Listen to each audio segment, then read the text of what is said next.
রাখবেন, কোনো বান্দা যখন বান্দার ক্ষতি করার পিছনে লেগে যায়, যার ক্ষতি করার চেষ্টা করে, সে যদি রবের দিকে তাকায়, ধৈর্য ধরে সহ্য করে চুপ করে বসে থাকে, রব্বুল আলামিন তাকে সাহায্য করে এগিয়ে দেয়।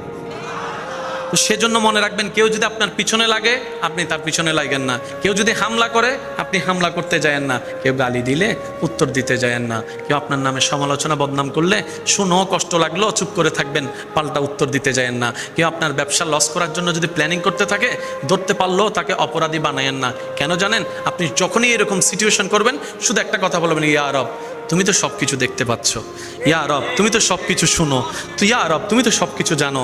আল্লাহ আমি তোমার দিকে তাকাই, তোমার হুকুমের অপেক্ষা করছি।